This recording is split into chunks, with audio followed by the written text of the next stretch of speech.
Good evening everyone, good afternoon, good morning, whatever time you are watching this video.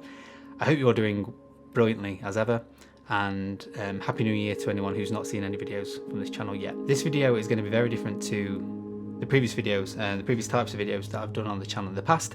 This is going to be a lot calmer. Essentially what we're going to do is go through a video that I've recently made. I put it on my YouTube channel a few months ago and it's now my most viewed video on my channel, which I'm really grateful for, so thank you to everyone who's watched that so far. In fact, I do encourage, if you haven't seen it already, give that a watch and then come back to this video, because today we're going to go through the creation of that video. This video is actually heavily inspired by another YouTuber who I do want to mention because I'm very grateful for his channel.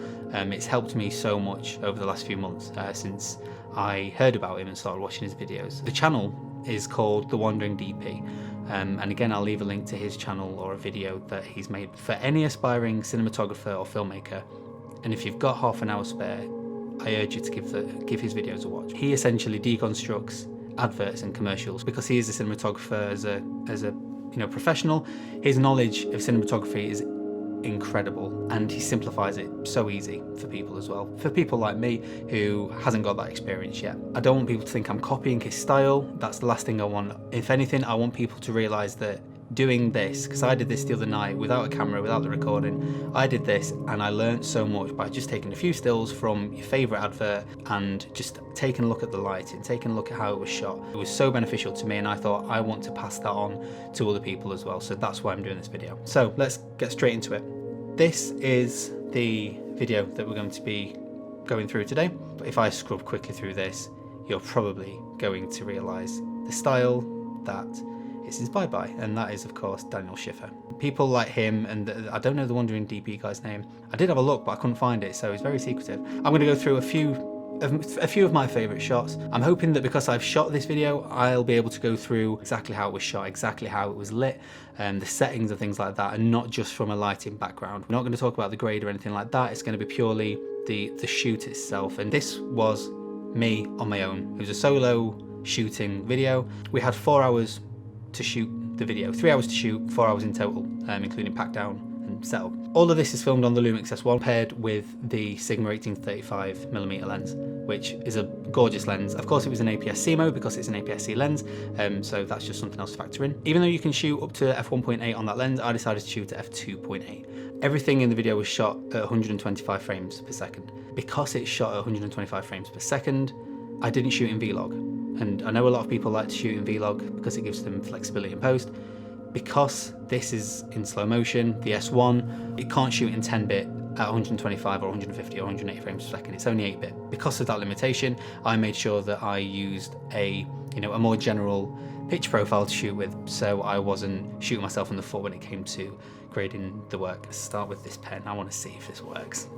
This could be an absolute disaster. I need to make sure that I don't draw anything accidentally rude on this, so yeah, I need to be really careful. I shot wide just so I can get all of this background in as well, rather than if I was to shoot, say, 50mm, it'd be something like that, and it would be too close. I want to get the bartender in and the environment that we're shooting in, because we were shooting in a really nice environment, a really nice cocktail bar. Lighting, I took with me an Aperture 120D Mark II, which is one of my favorite lights. I mean, I don't own many, but it's such a versatile light. It's incredible. Using this as the example, let's see if we can draw the aperture.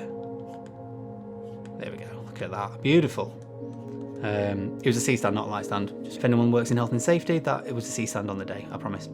So this Aperture 120D was in this direction, so to the left of the bartender, and acting as the key light. Over on the right hand side, we had a smaller LED panel. There we go. So that was acting as the fill, just to give a little bit of fill to the bartender, to the waitress on her right hand side. So using the 120D, because it's a daylight light, this means this was around 600 Kelvin, whereas the LED was, I think it was around 4,800.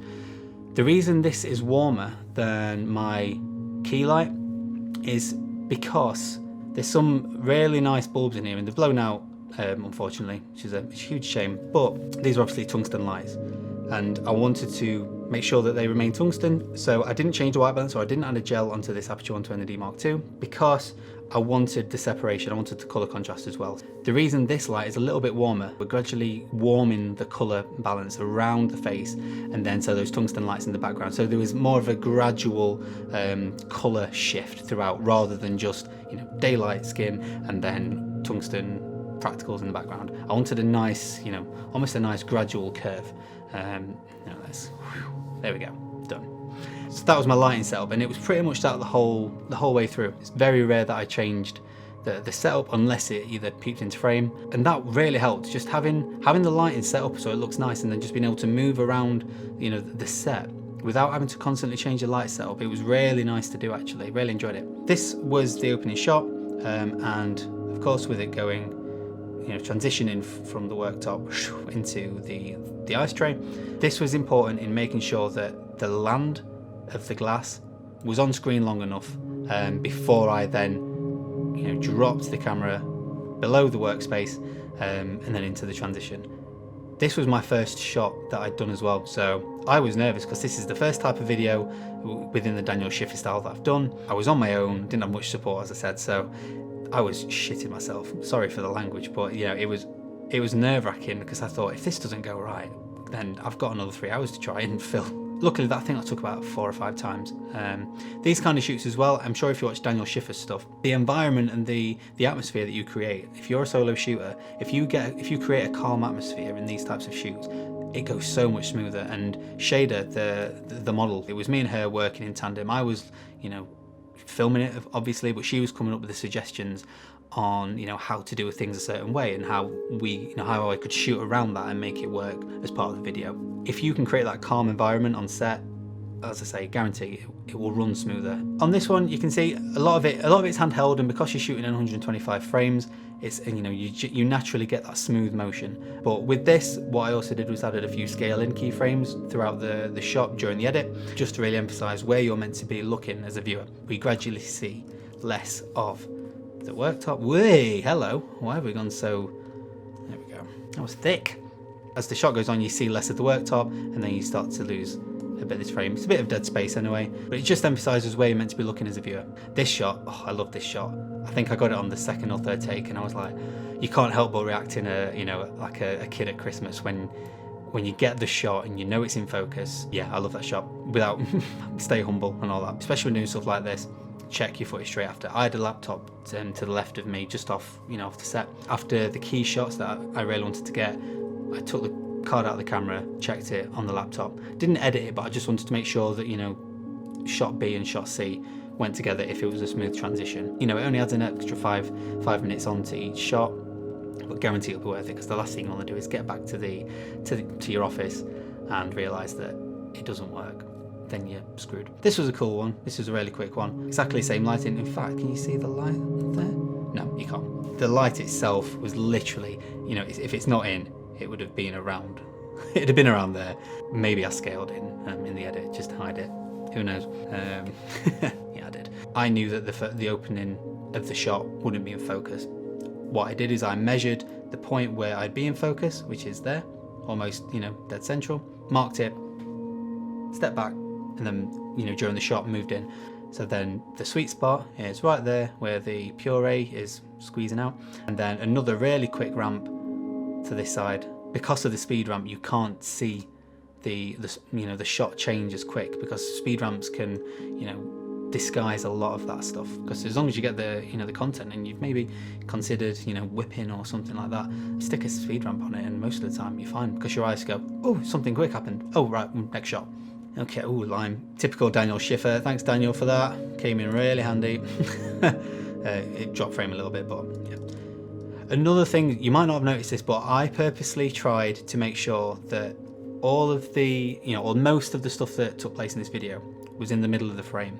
I think someone told me, I think it was Mad Max. There's a film that's essentially everything happens within a certain part of the frame, and it means that the viewer doesn't have to be, you know, constantly looking around, you know, the video the whole time, and, you know, different corners of the video. If everything's in the middle of the video, as long as it's dynamic and there's enough variation with background and things like that, it won't get boring. It was just in the back of my head that whatever happens, try and keep it in the middle of the frame. So hopefully when scrubbing really quickly through this, you see most of the action is taking place in the middle of the frame. Yeah, roughly. What other stuff? Oh, this was a cool shot and it took forever.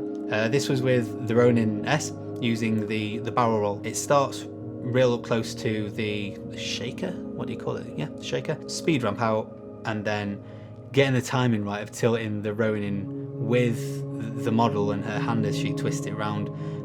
I reckon I've got around 30 takes of that somewhere. Things like that.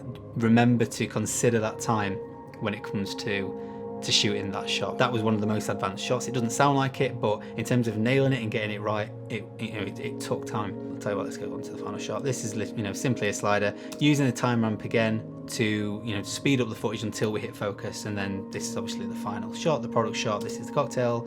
Have a drink, enjoy it. I've not gone into too much detail, I've realised that, probably because I'm still scared of using this thing. Hopefully that might answer a few of your guys' questions who's asked about the video, how it was made, how it was edited. If you've got any more questions, feel free to drop them below, and I'll be happy to answer them. And until next time, I'll take care, and I'll see you very soon.